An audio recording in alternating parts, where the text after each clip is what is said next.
Okay, all right. Okay, thank you everyone for being here today. I really do appreciate your time and your commitment to learning about something new. Today we're going to be talking to adolescents about marijuana legislation by myself, prevention educator Ruth Delpino. So I'm going to give you a little bit of information about myself. I do this all the time just to make you comfortable and understand who I am. My name is Ruth Delpino. I am the prevention educator. I am a prevention educator for the Mercer Council on alcoholism and drug addiction. And I am the Mercer County coordinator for the Mercer Council. I have a Bachelor of Arts in Global Studies, Political Science, and American Studies.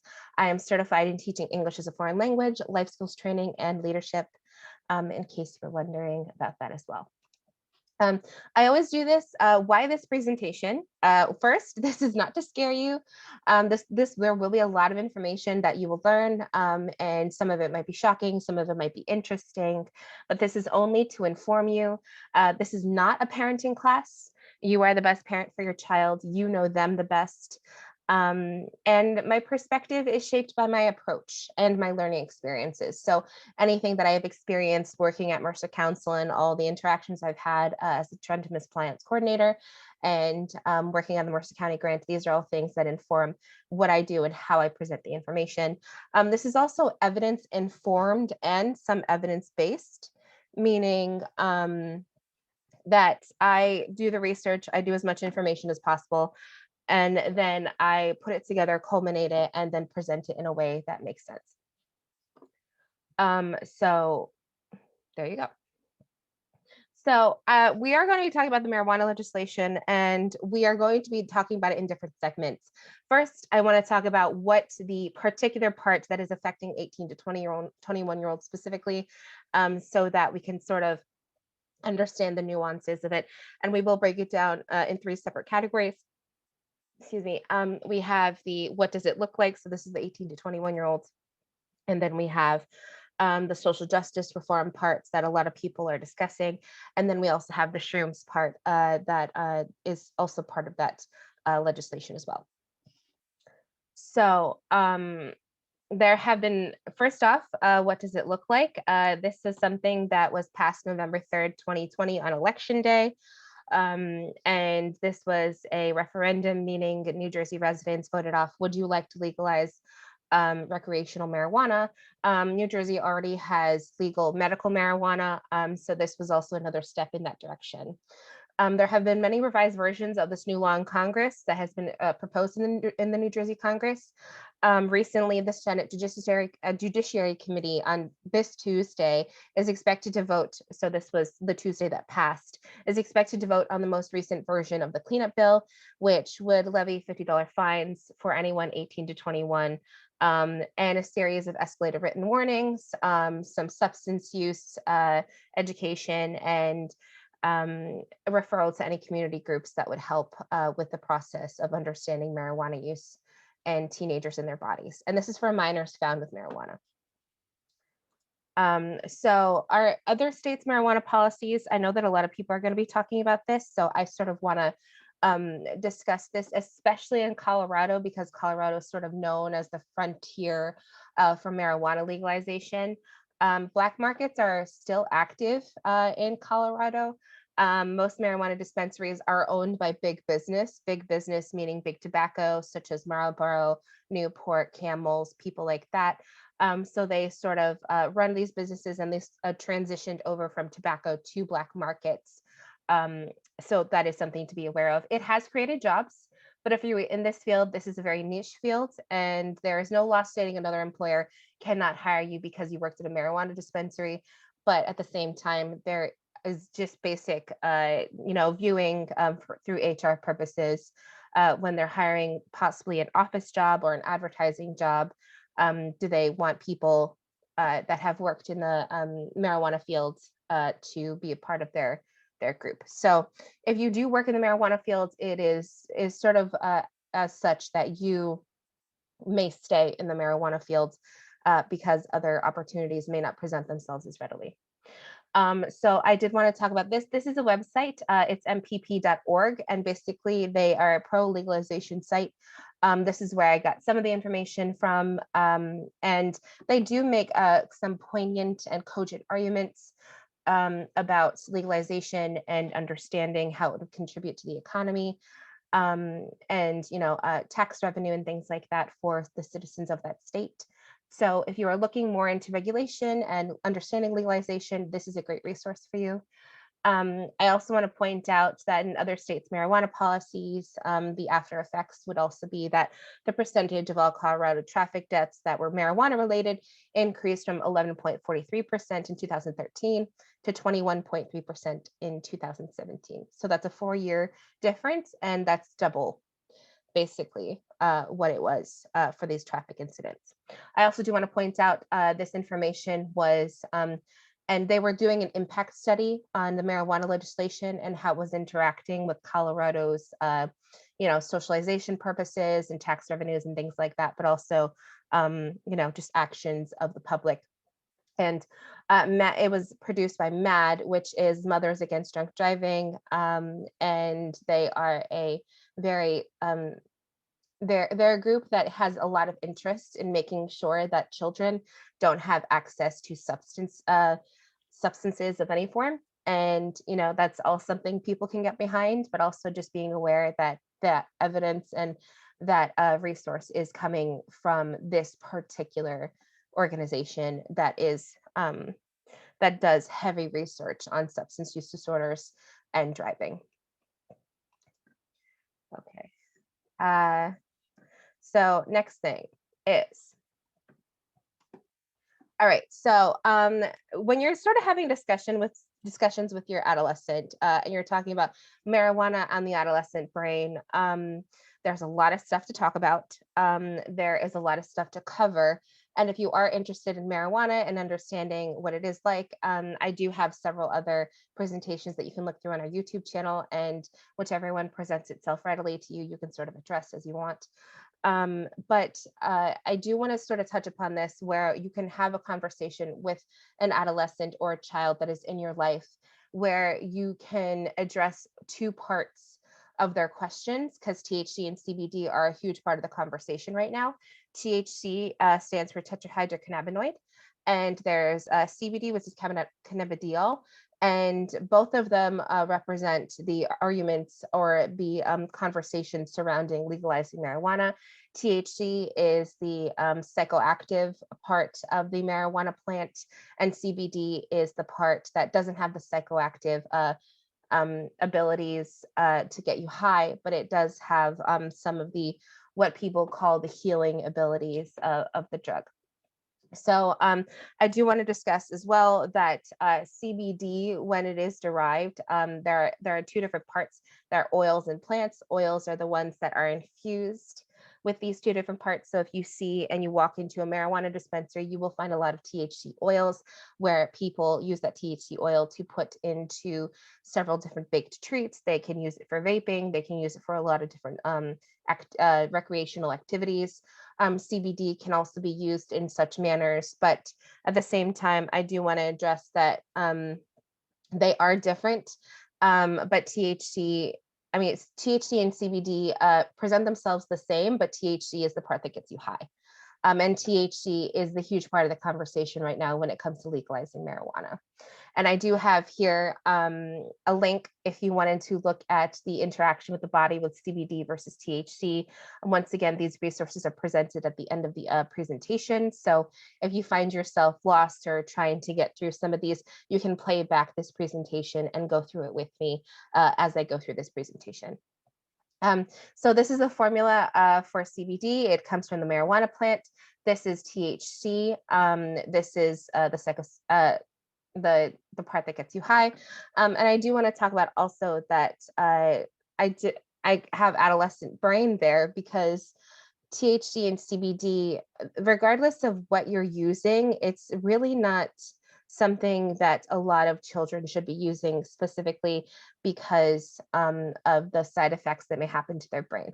So I have here a healthy brain, and they're the same age. age 18 with a daily user.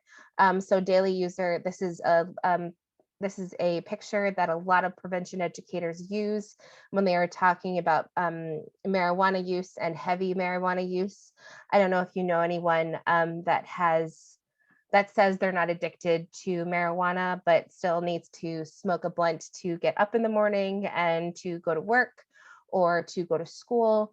Or if you have someone that says, I can quit at any time, but decides not to quit at any time.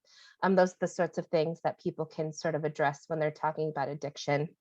And we all know there's a bunch of research that says when you use substances earlier on in your life before your brain fully forms, then that means that you are more likely to be addicted to substances later on in the future and struggle with substance use disorders. So we have here that the brain is really just a big lump of fat with a lot of nerves and a lot of parts to it that make it really complicated, but also kind of simple. And because we have the healthy part, you can see it's more rounded out. There, it looks healthier physically. There are less blemishes in terms of any sort of bumps. And if you have a daily user who has been using for quite a while, I believe this person started when they were 13, and this was 5 years of daily use. On and off. It's sort of what it does is it changes the formation of your brain. And I had stated last week when I was talking about EVALI, which is the illness that can happen from vaping products that aren't good for you. I basically said that, your body is like your freshman year GPA. You can't really get a do-over, but you can do your best to make up for solid ground. So this is sort of the same concept where if this person were to stop using, then they would be able to function normally, but they may still have cognitive and behavioral issues while they're going through their substance use disorder. I do want to talk about CBD and THC and how it compares. So CBD and THC, CBD is technically legal. CBD is the medical marijuana part. THC is the illegal part. And what we mean by this is marijuana in general is not federally legal, meaning that if you were to have any job in a federal institution and they drug test you and you test positive for marijuana use, then you will be fired based on their drug policies. But at the same time, there are always trace amounts of THC in CBD. It is separated as much as possible, but it is not regulated. So there are strains coming out with higher versions of THC. And the way the marijuana plant works is there is a good portion of CBD, about 40% that comes from the plant. And that is extracted. And then you have the rest of THC and a whole bunch of other chemicals that exist there too. So you have people that really want to get the best bang for their buck, the best parts of the THC experience. So you'll have them come up with more strains, more potent marijuana. They'll start to crossbreed a lot of marijuana plants to see what sorts of stuff they can get for it. In terms of the kind of high they can receive. So that's something to be aware of. CBD does not produce a high. Both of them interact with the endocannabinoid system, meaning the reward system in your head. CBD doesn't have a lot of side effects, but it does have some. THC has psychoactive side effects, meaning this is how you can get high. CBD, because it has side effects, may give you some psychoactive side effects because THC can be found in trace amounts in CBD. CBD can show in drug tests. There have been times where it could. They both relieve pain. They both They both reduce nausea. They can ease migraines, reduce anxiety, but then again, they also give anxiety to people because it is it is something that accelerates your heart rate, so that does give you anxiety. It can also ease depression, but that doesn't mean that it always eases depression depending on the person. It can decrease seizures, CBD. There are some loose studies that talk about decreasing seizures. THC does not decrease seizures. So that is something to keep in mind. Are they anti-inflammatory? Yes. Sometimes they can help with insomnia because CBD and THC are known to make people sleepy. Um, it says here that it helps with psychosis, but I do want to dispute that in certain people, it can make psychosis worse because it interacts with your endocannabinoid system, it interacts with your brain differently, and therefore can cause a lot of interactions that can be harmful to you when you are smoking or drinking or ingesting it in some manner. CBD does not increase appetite, THC does. And they can both be used for various conditions if you're talking about the medical purposes.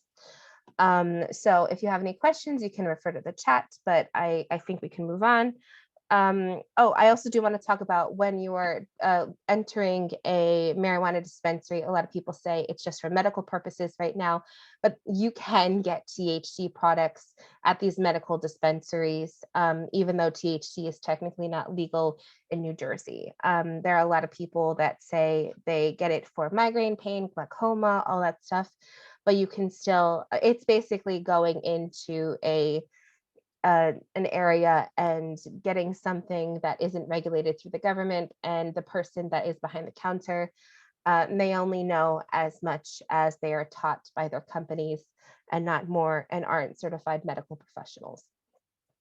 While you are there, you can also get oil in its purest form, and it can be anywhere from 70 to 97% THC or CBD.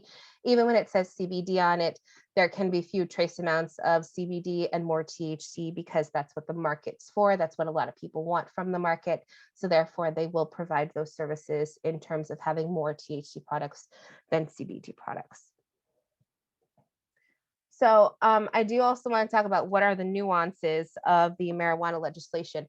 I do also want to say, I do apologize. This is very policy heavy, but this is something that I think is important for us to know. It's important for us to understand, and that I am breaking it down on a level that hopefully you can present to your children in a way that is coherent, cogent, and able to have a discussion for. So the nuances of the bill, I do want to talk about the Cannabis Regulatory Commission. It regulates cultivation, processing, and sales, and it is the same commission that dealt with medical marijuana.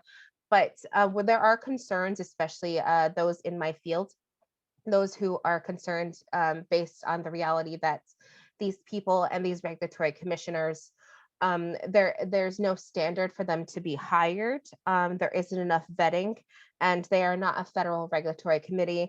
And what are the requirements for the people working on these committees? Are they bud tenders? Are they people that work in the field? Are they big tobacco? And if there are any of those, and especially if it's big tobacco, we already know that they've been trying to get people hooked on tobacco. So that's quite in itself concerning. So we have a lot of different levels here. So we have employment as well. I already sort of discussed this before, but employment, if you are working for any federal recognized agency, if you test positive for marijuana use, you can be fired, even though it may be legal in your state. And I want to make that clear that if you say, all right, I've used marijuana today, let me go to my Washington, D.C. job, your Washington, D.C. job working for the government, you can still be fired for using marijuana because it's not federally legal.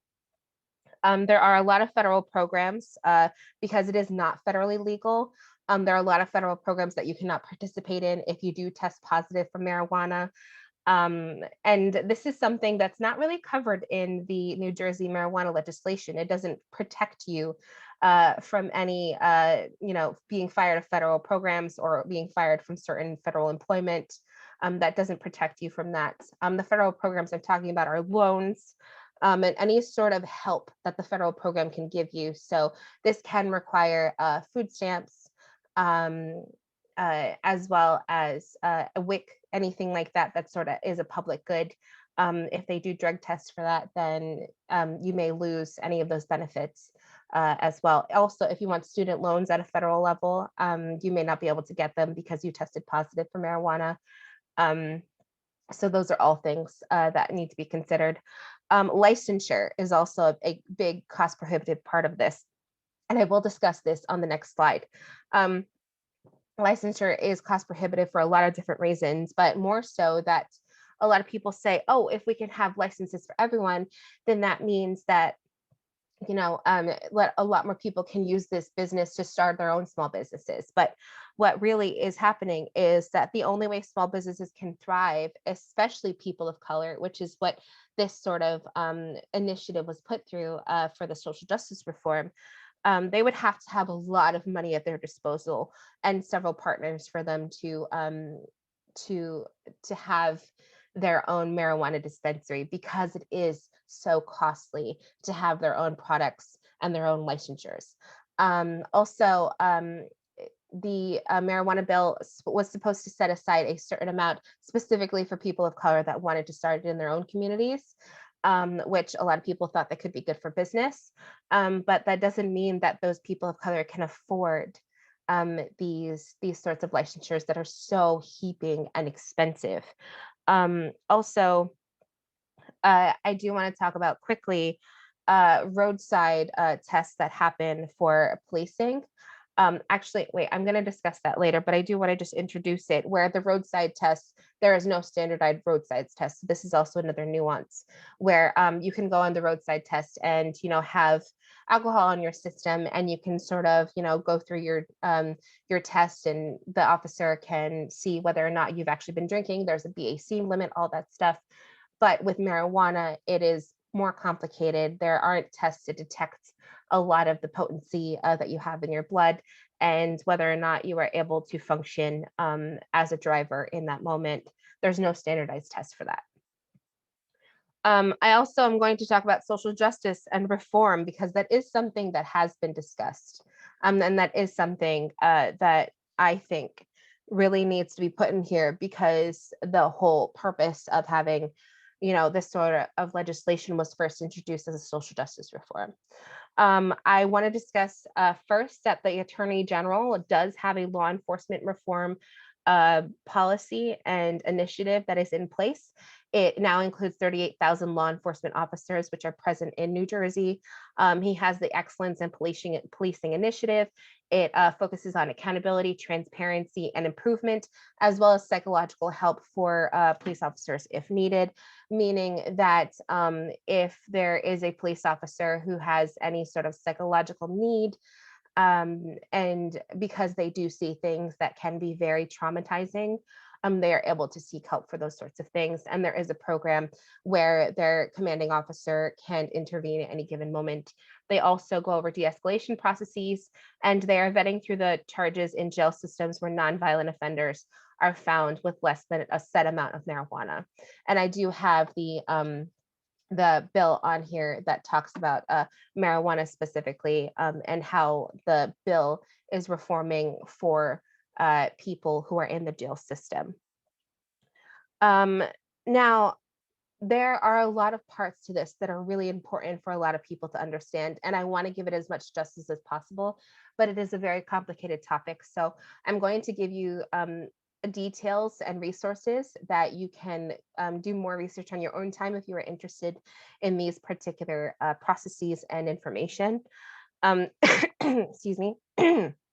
According to this particular source, where they keep a database of a lot of marijuana charges, they had realized that in New Jersey specifically, a Black resident is more than 3 times as likely to be arrested for marijuana possession than a white New Jerseyan. And this is despite similar rates of usage. Now, this is concerning for a lot of reasons, but it also does make sense historically based around the interaction of inner cities and urban areas with people of color, as well as policing strategies in inner cities versus suburban areas.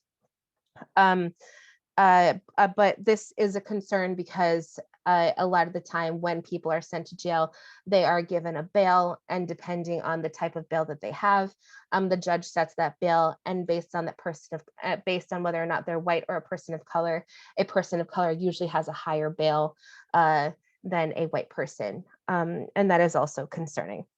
There's a lot of historical context here, but they are giving there is a lot of nuance to this this sort of push for social justice. And in the marijuana reform and in the marijuana bill, they did set aside a bunch of licensures for people of color, as I alluded to before, but it is extremely expensive for people of color to start and understand a lot of the nuances and the expenses for this sort of economic start.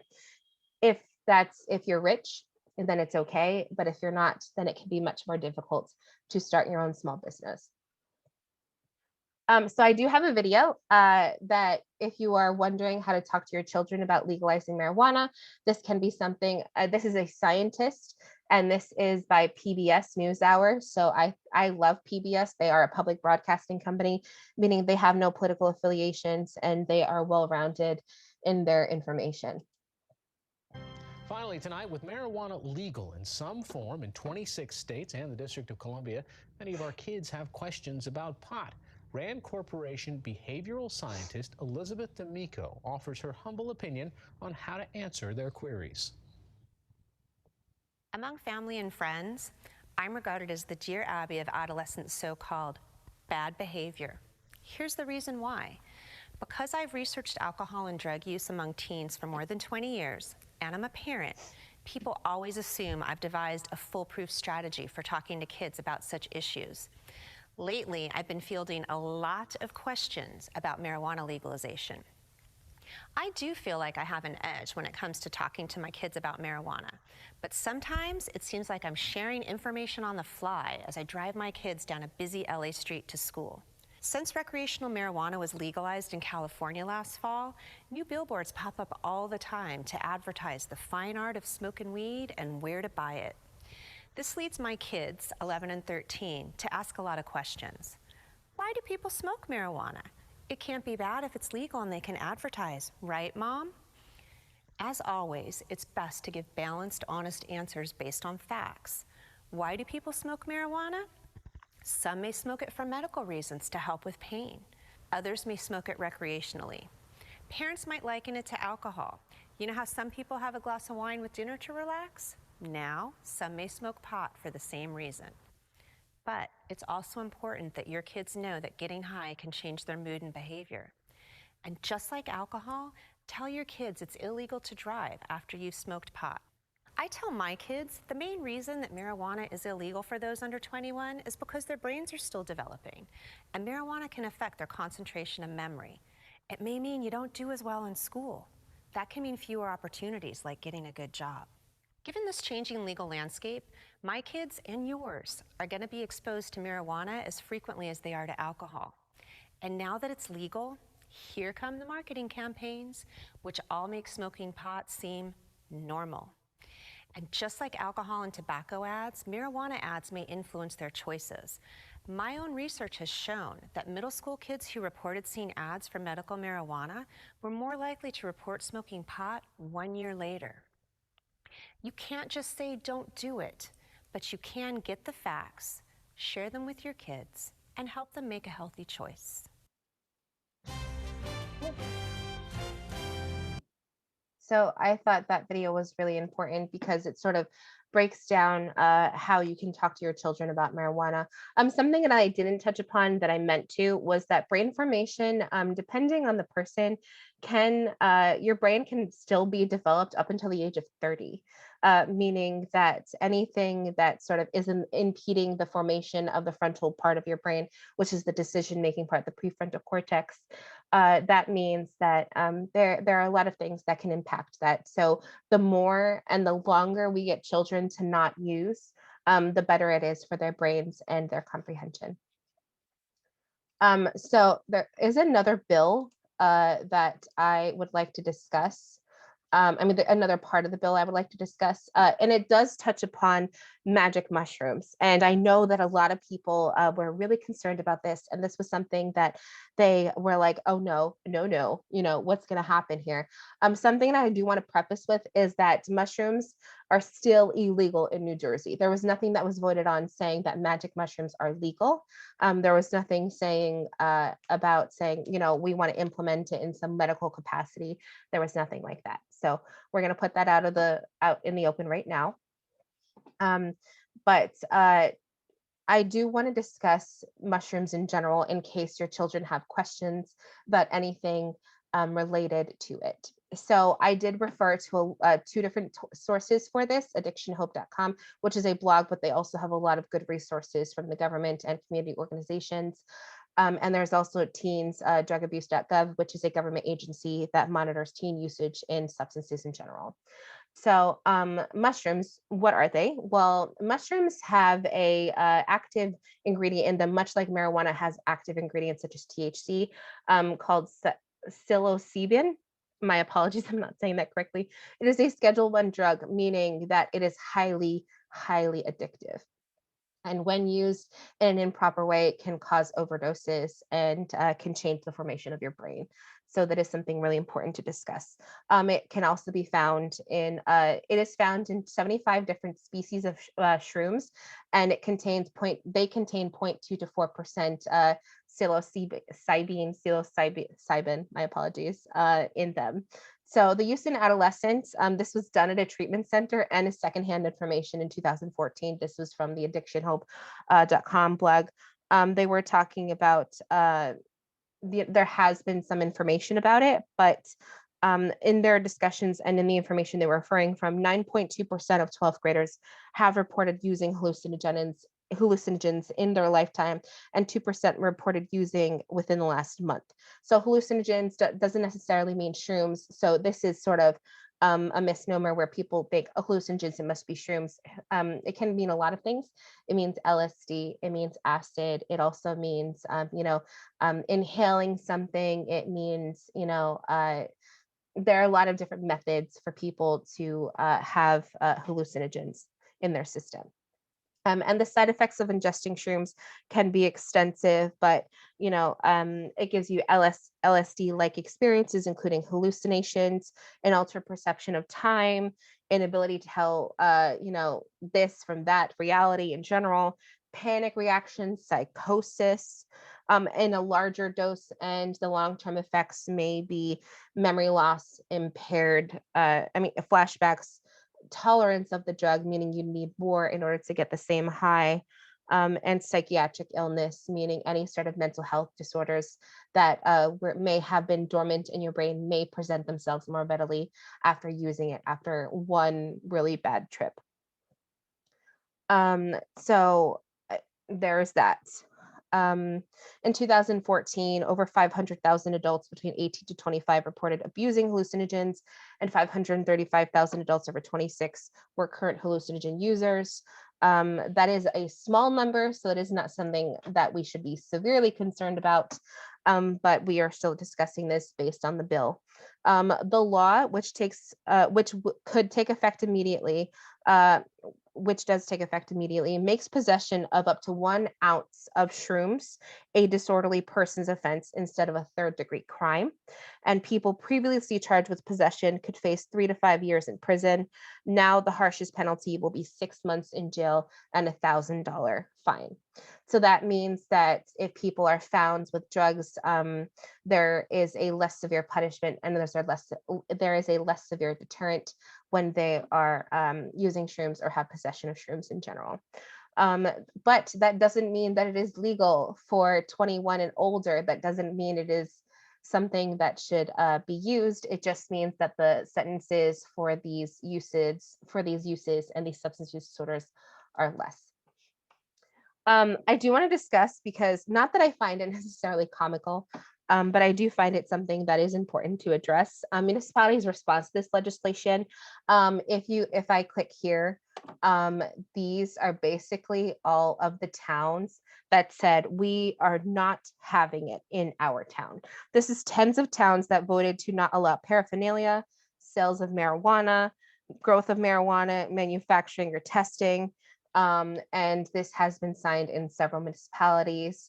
They have an ordinance banning the sales of marijuana, banning the sales, cultivation, and production, recreational sales in general. Something important to note is that Mercer County, any towns on Mercer County, are not listed in this particular list. And this is an updated list. So just thought I'd let you know about that. And there are the number of municipalities that are against marijuana in their towns is only growing. So there's that. Since October of 2020, sorry, I'm just checking the chat now to make sure that I'm not missing anything. I don't see anything in the chat, so I guess that's good. Unless someone who put it in the chat can unmute themselves to let me know. But Hi Ruth, it's me. Yes. I don't know why it didn't show up, but all of the local ordinances were completely nullified by the legislation, unfortunately. Oh, they were. Yeah, so all of those municipalities are going to have to rebuild and rewrite those. Okay, thank you, Melissa. That was important to know. Yeah, and there's going to be special wording that they're going to have to use. So we're still working on how to try to find that. Okay, thank you. So that's good to know that a lot of these organizations and a lot of these towns, even though they had said that they were, you know, against marijuana use because it is nullified, there will have to be more work for them to do to make sure that they don't have marijuana in their town. And that is something important to know, that, you know, municipalities don't necessarily have the power to implement these policies the same way. Also, since October 2020, over 6,000 charges, have been filed with New Jersey law enforcement since the vote to draft legislation. And as of October 2020, there were nearly 70 local ordinances banning either all or marijuana sales and growth or recreational forms of the drug. That doesn't mean that it's not nullified now. And also to reiterate that there is no standardized test within these municipalities, so that while you're driving while high, there is no standardized test to show you or tell you that this person is high and should not be driving. Either way, you will get an impaired charge. And what is interesting and what should be addressed also is that when people are on these standardized tests, and when drivers are under these standardized tests, police officers and law enforcement officers don't have any sort of, you know, like standardization in terms of protocol. So given that protocol, the subjectivity to these children and to the people that are driving impaired may be something that can cause a problem, in that the person who says, well, I wasn't driving high, and the officer says, well, it seems like you were, there could be a lot of he said, she said sort of situation. But at the same time, this is a reality, and this is something that needs to be addressed, that the subjectivity overrides the objectivity in terms of understanding impaired driving under marijuana, because it is not federally recognized, meaning there is no standardized test for them to understand and press charges for impaired driving. Also, I do want to address, since October 2020, also police filed 2,378 charges for possessing less than 50 grams of marijuana during the month of January, according to a report to the state judiciary. They also filed, but once again, filing a charge does not mean that they were charged, but it does mean that there are still arrests being made. These people could have been out on bail waiting for trial, things like that. This rate is lower than pre-election average of arresting 100 some people per day, but higher than in November and December, when police across the state filed 2,125 charges and then 1,703 charges respectively. So there is that. So marijuana use in adolescents, I sort of touched upon this before, that the age formation of the brain is 25, which is the baseline, which is the average, and the prefrontal cortex, which is the decision-making part, is the last part to be formed for adolescents in general. They also found that there are quite a few different studies that which is, you know, the silver lining, that if people who are chronic users have 3 weeks of not using at all with abstinence from marijuana use, their functionality did return after 3 weeks. This is a video explaining brain and the teenage brain and marijuana. It is by a medical doctor, and it can also be something that you can use to introduce to your children if you are having trouble explaining anything in particular. There we go. Marijuana use during adolescence can lead to serious long-term cognitive impairment and an increased risk of severe psychiatric disorders, according to new research from the lab of Dr. Asaf Keller at the University of Maryland School of Medicine. Children who start around pre-adolescence, 13 to 15 years of age, tend to develop very severe deficits. And these include a very high incidence of neuropsychiatric disorders like schizophrenia and attention deficit disorders, as well as long-term and permanent reductions in intelligence as measured by IQ tests. In the study, researcher Sylvie Raver measured the brain activity of mice after exposure to low levels of marijuana during adolescence. Cortical oscillations measured in adulthood revealed the impact on the adolescent brain. We found out that these oscillations, which are really important, like I said, for cognitive functions, but also for just more general sensory processing and motor planning and pretty much everything interesting that the brain does, these oscillations are completely abnormal in our mice that we expose to marijuana or active ingredients in marijuana during adolescence. It is very worrisome, and it seems to be very specific to that age, because when we repeated that experiment in older animals that were beyond their period of adolescence, these animals had no permanent deficits. Now that the link to cognitive impairment is clearly established, researchers will try to understand why and how it happens, which is key to prevention and treatment. We know that adolescents undergo very drastic developmental processes, especially in the more frontal parts of the brain that are involved with decision-making and higher cognitive functions. And we think that it is this developmental process that renders the brain particularly sensitive to any types of interactions with environmental factors such as marijuana. As the public debates decriminalization and legalization of marijuana, it is sobering information for parents and teens to consider. Okay. So he's just going to continue talking about the basically reiterating the same points. But I did want to play that to sort of, if you are looking for a conversation opener or looking for any sort of a thing to present information that makes sense, that that can sort of, if someone else can explain it better, just show them that, sort of thing. But I also do want to discuss that the more that marijuana use presents itself in society, in any sort of normalization, that children will be interacting with it more, and the more they sort of tangibly understand marijuana, the less likely they are to use it. But at the same time, if they're introduced to it without understanding the side effects and understanding the drug holistically, then they are more likely to use it. In fact, 3.1 million, this is in particular, this was a study done by the 2018 National Survey on Drug Use and Health. 3.1 million adolescents aged 12 to 17, about 1 in 8 used marijuana in the past year. 11.8 million young adults aged 18 to 25, about 1 in 3 used marijuana in the past year. 14% of 8th graders, 33% of 10th graders, 44% of 12th graders.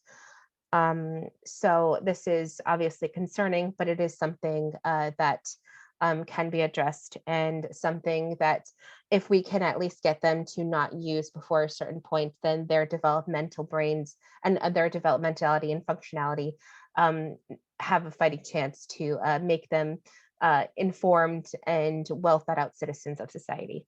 If you are looking for that study, I also have that linked, and I will have that linked in the description on the YouTube video below.